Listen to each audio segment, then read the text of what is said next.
You've been lied to your entire life about pain, stress, failure, rejection. What if I told you it's not the events that hurt you, but your reaction to them? In this video, I'm going to show you 3 mind hacks from ancient Stoics that are so brutally effective, they feel like emotional cheat codes. These are the exact tactics used by Roman emperors, warriors, and philosophers to stay unshaken no matter what life threw at them. The last hack is something 99% of people never use, but it can literally stop anxiety mid-thought. If you've ever overreacted, spiraled into overthinking, or just wanted peace in the middle of chaos, this video is for you. Stick around till the end and drop a comment letting me know which hack hit hardest for you. I read every one. Let's get into it. Part 1. The event is not the enemy. Your judgment is. Let me tell you something that sounds almost unbelievable. The problem isn't the problem. You lose your job, someone betrays you, the deal falls through, and your mind goes into chaos. You spiral, you panic. You will replay it in your head 100 times. But according to Marcus Aurelius, the most powerful man of his time, the real damage isn't done by the event itself, it's done by your interpretation of it.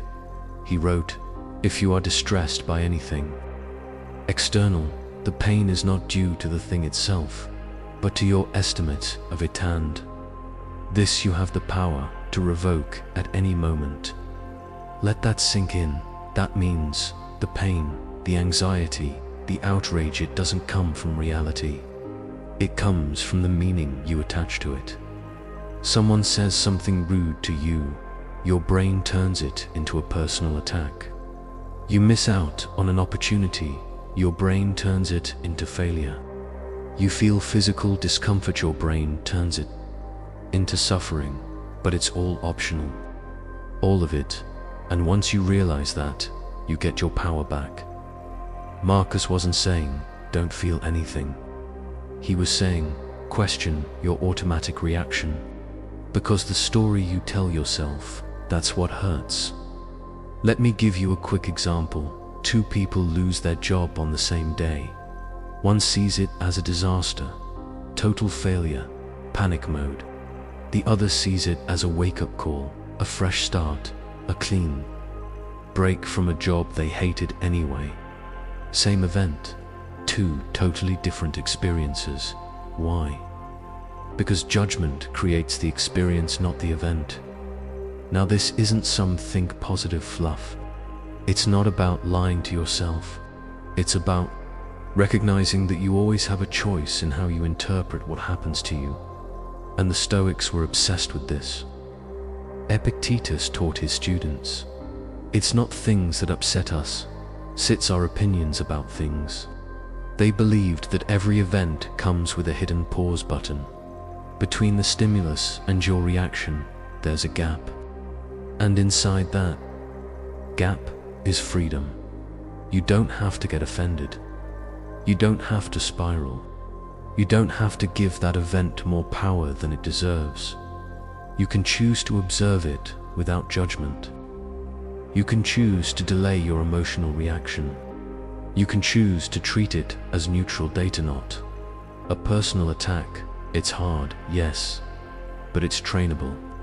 It's a skill, and once you start practicing it, when you stop making every event about you, you'll feel lighter, freer, unshaken, because the truth is, the event isn't your enemy.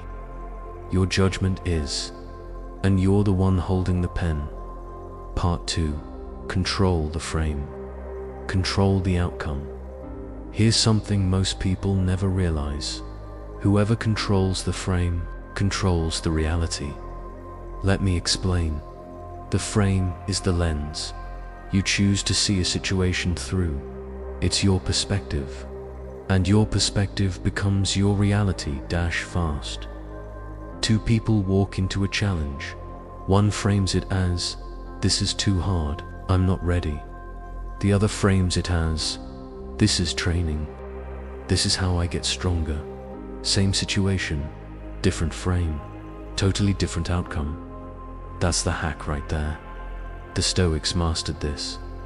They didn't beg for easier lives. They built stronger minds by reframing every hardship into fuel. Marcus Aurelius didn't say, "This plague is ruining everything." He said, "This is what life has brought me. What matters is how I respond." Boom. He controlled the frame, and that changed the game. Seneca called this preparing the mind in advance. Visualize hardship, embrace it mentally when it comes. You're not shocked you're ready. Here's a real-world example. You get rejected from a job you wanted. You can frame it as, "I'm not good enough," or you can frame it as, "This is information. Time to sharpen the sword. Something better's coming." You didn't change the event. You just changed the frame, and that changes how you move forward. Here's where it gets even crazier. You can preload your life with empowering frames. You don't have to wait for trouble to show up. You can train your mind every day to see life through a stronger lens. Woke up late. Frame it as, "Today's starting differently. Let's move with urgency." Someone criticizes you. Frame it as feedback, not failure. Let's find the signal. Hit a wall. Frame it as, obstacles are the path. This is where growth lives. When you do this over and over, you stop being a prisoner of circumstances. You become the architect of your inner world. That's what Marcus Aurelius meant when he said, "The universe is change. Our life is what our thoughts make it." You don't control everything, but you control the frame. And sometimes, that's enough to turn disaster into discipline, pain into purpose. So next time life throws something at you, stop and ask yourself, what's the frame here? Is it helping me or hurting me? And what frame would a Stoic choose? Because once you control the frame, you control your energy, you control your emotions, and you reclaim your power. Part 3. Turn what if into even if. What if I fail? What if they leave? What if I never make it? Sound familiar? That voice in your head that spins fear into full-blown scenarios. It's relentless. And it always starts with 2 words. What if? This is how most people lived, trapped in futures that don't exist yet. Losing sleep over things that haven't even happened. But the Stoics had a cure for this. A powerful mind hack. They flipped the script. They replaced what if with even if. This isn't just wordplay, it's a total reprogramming of your nervous system. Let's break it down. What if I fail? That leads to anxiety, hesitation, paralysis, but say it again. Even if I fail, I'll learn, I'll adapt, I'll still move forward. That one shift instantly lowers the fear. It tells your brain, we've already survived the worst case scenario, so now we can act. This is what Epictetus meant when he said, "You may fetter my leg, but not even Zeus can conquer my will." Translation: even if things go wrong, you don't own me. This is mental jujitsu. You take the momentum of your fear and redirect it. And the crazy part, it actually strengthens you. Let's go deeper. What if I get rejected? Becomes, even if I get rejected, I'll respect myself for trying. What if they talk behind my back? Even if they do, I won't be defined by small minds. What if I lose everything? Even if I do, I'll rebuild, stronger, wiser. This is how warriors think, not by pretending bad things won't happen, but by preparing for them and walking forward anyway. It's courage through acceptance, Seneca called it. Premeditatio malorum. premeditating the worst, so you're never blindsided. You sit down, you face the fears. You say, even if this happens, I'm still me. I'm still free. I'm still capable. You're building a mental fortress around your peace. Because let's be honest, most of the things we fear never happen, but the stress, the panic, that's real. And we do it to ourselves. So what if you just stopped?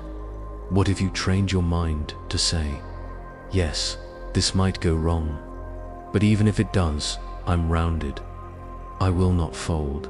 That's Stoic courage. Not loud, not flashy, but steady, clear, unshakable.